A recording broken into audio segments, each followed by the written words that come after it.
So we have some blurbs explaining why we feel it's fair to paint Donald Trump's relationship with his autocratic leaders in the way we have. First, President Erdogan of Turkey. In 2019, Trump abruptly ordered the withdrawal of U.S. troops from Syria's border from Turkey, paving the way for Turkish troops to invade. The move altered years of U.S. policy and blindsided U.S. defense officials. Turkey's subsequent invasion and bombing displaced 200,000 Kurds. Kurdish forces fought for the U.S. in Iraq and relied on U.S. protection. In 2017, Erdogan bodyguards in Washington, D.C. beat Kurdish protesters in Cherry Circle near the Turkish embassy. This way? The U.S. government waited for a month before gave it to taking me legal that way. action, only filing This charges way? against two of them, which were This dropped way? a short time later after the Thank House you. of Representatives passed a resolution calling for this. The charges were dropped in advance of a high-level meeting between Erdogan and then Secretary of State Rex Tillerson. Trump's decision to withdraw U.S. troops is reported to have been made instinctively following a phone call with Erdogan. There are two adjoining Trump towers in the Sicily district of Istanbul, one business and one residential.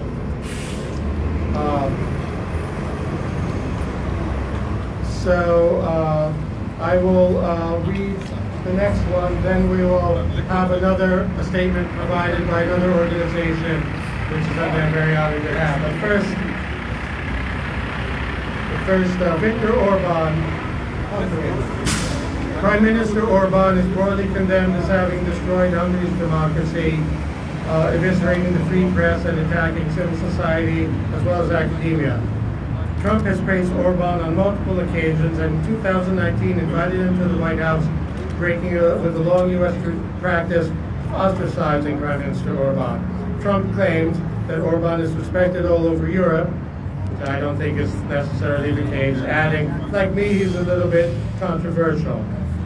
Orban, with Vladimir Putin, works to undermine the Ukrainian government's standing with President Trump.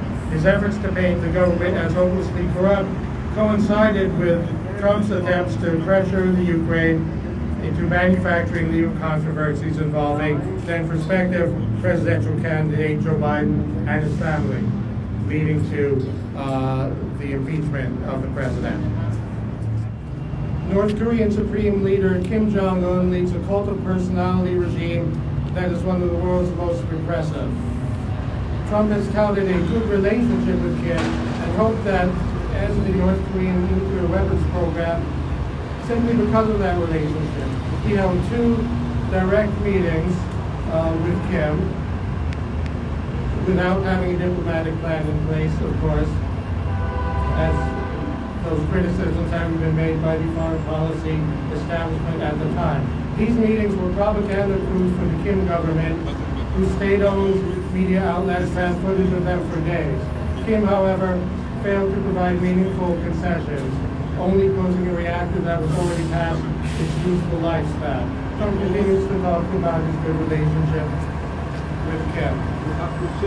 We have heard something about MBS and Saudi Arabia and the abuses there, and of course what he had done to Jamal Khashoggi. Another of our autocrats is the Crown Prince Mohammed bin Zayed, MBZ, from Abu Dhabi, which in Saudi Arabia, Bahrain, and Egypt imposed a blockade on the country of Qatar. Trump administration, initially reported to be divided about this, decided to support the blockade, departing from long-running U.S. policy towards Qatar, a military and economic ally of the U.S. The blockade followed an April meeting between the Kushner family business and Qatar's Minister of Finance, in which Qatar declined to provide financing to rescue the Kushner family's struggling 666 Fifth Avenue office building in New York. The UAE under MBC has grown increasingly authoritarian. British PhD student Matthew Hedges was detained for 6 months over accusations of spying, much of the time in solitary confinement.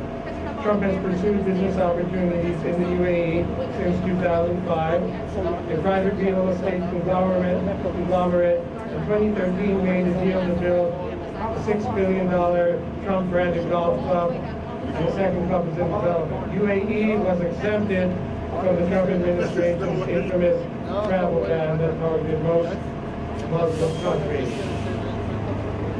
President Jair Bolsonaro of Brazil has advocated torture and while campaigning, praised President Duterte's extrajudicial drug war killings. His term has been marked by a wide range of human rights abuses, as well as green lighting of massive burning and destruction of Brazil's rainforest. He pardoned police convicted for illegal use of force and undermined attempts to end torture in the nation's prisons. Trump invited Bolsonaro to the White House in 2019 and praised him effusively, saying he was honored by the comparison of Bolsonaro's presidential campaign to his.